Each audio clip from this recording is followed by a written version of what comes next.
as we are going to go over here on, or we are probably not going to go, and we should say really for the first time in history, definitely since we started obviously doing these exclusive, amazing qualifying videos in the ground effect era. We will take you to, we always do it because we, of course, want to show you why exactly, for example, I will start first, right? Because I did the amazing lap, I put it on pole position, or what happened, why am I second at the Italian Grand Prix, and so on. And today you will see why I managed to qualify lowly 15. That's right.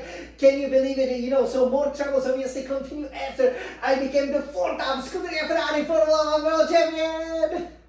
Yes, that's right.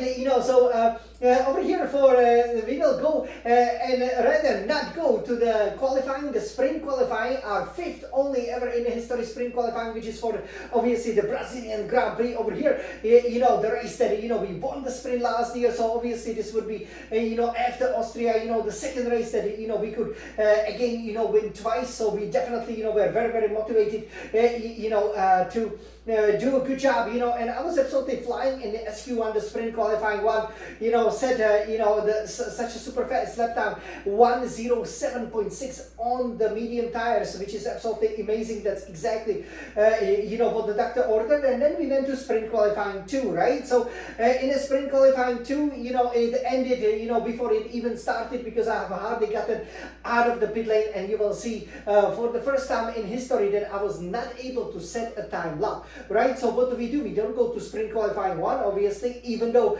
that fantastic lap time, perhaps, deserves a mention, but again, as a result, because I haven't set any, time lap, we will go directly to exactly the cause of it, which was that big collision with, now we know it's Fernando Alonso. At that time we were thinking maybe it's Lance Stroll, obviously the rival, in the F1 24 career mode that we defeated, in style, who basically brake tested us. And, as you will see, I really seen him, on the last moment, because obviously, coming out of the pit lane in Interlagos, it's an old school circuit, so it's quite narrow, right? And with the halo, obviously halo is ever since 2018, it's been a fixture, on the Formula 1 car. So doing the 7th season over here with the halo, everybody's kind of used to it, but it also does impact your vision a little bit. Without the halo, the cars wouldn't be as safe, but I would have definitely been able to see Alonso pretty much crawling to the hold at the end of the pit lane, I should say the pit lane exit, and I hit him with ferocious power, which ripped off obviously the front wheel, the front left wheel, the whole suspension is gone, and as a result we were unable to set the qualifying time. So we will line up lowly 15, but we will still show you exactly what happened over here. It is again massively disappointing, because we did have some bad performances, most notably, for example, last year in the Netherlands, right, where in the rain we made a mistake, we haven't even gotten a proper qualifying lap in, but that didn't really happen this year, right? We've always been able to do it. It's very, very unusual, and sadly in the sprint qualifying too, it finished where we were still having well over, I believe, 5 minutes left. So what a pity, that we didn't only lose the front wing, then we could have gone around, right? Obviously, change that wing, go for very quickly, and I'm sure we would have been able to qualify to sprint qualifying 3, and perhaps on a pole position, as we of course chasing again the record-breaking 4th sprint victory. We won 3 out of 4 sprints, and obviously 5 out of 10 in our history. So it will be interesting to see what happens. But qualifying 15, that will be a massive problem, because obviously you will only have, I believe, 24 laps. So it could be possible, right? But as you do know, even though we have a massive advantage, starting 15th, how much, can we move forward? Can we even keep the 15th place? At the start there are lots of question marks. And obviously, with the DRS, train being pretty much occurrence over here at Interlagos, I'm pretty sure it will be really challenging. But nevertheless, I, did enjoy, this sprint qualifying one. You have given me lots of confidence, heading, into the weekend. Obviously, it's so much sprinting, so much racing racing here in Brazil. We are absolutely loving it, and also free practice one, right? So here we are doing something different, unlike in the previous 4 sprints, because we are world champions.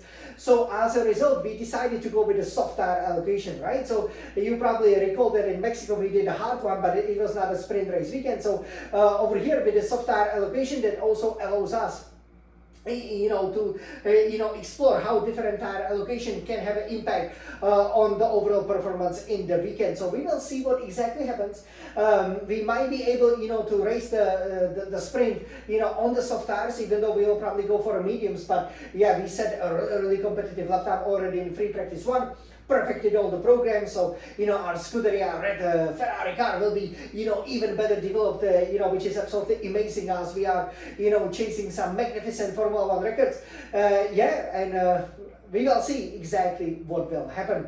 Of course, we didn't meet all of the objectives. I did a qualifying pace, didn't stay within 2.0 meters of the racing line, but yeah, overall, in Mexico, we tried again different tire allocation, didn't win. Hopefully here that won't be the case, but our run of 5 consecutive pole positions, if you count the Austin sprint, obviously came to the end, and we will soon learn why over here, and we will learn it on the Scuderia Red Retina iMac in the ultra high definition 4K resolution. So we won't have any lap time for you for the first time in history, but I hope you won't mind as I show you exactly what happened when I was exiting the Interlagos pit lane with this magnificent SF1000 T818 Formula 1 racing simulator.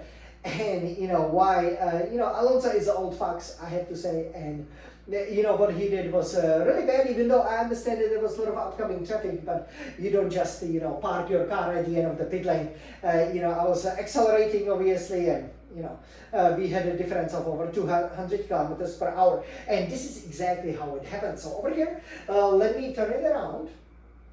So yeah, I'm so disappointed, but we are still on course of obviously getting 20 pole positions.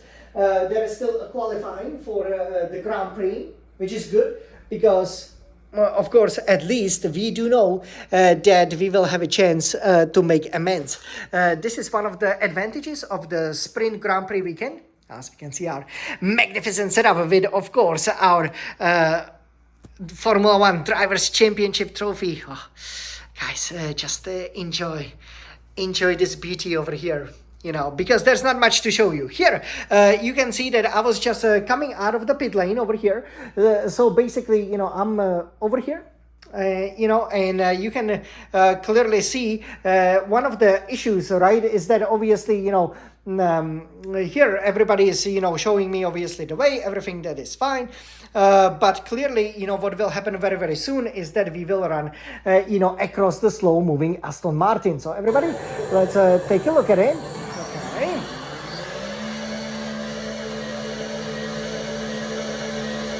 Okay, so over here, everything looks good, but yeah, keep it at Aston Martin, in line. I'm in a lean mode over here, obviously getting out, right? And then here, I will start accelerating, right, as I'm getting onto the straight. But, can you spot Aston Martin? Here you can see, oh my God, yeah, it's Malik's champion.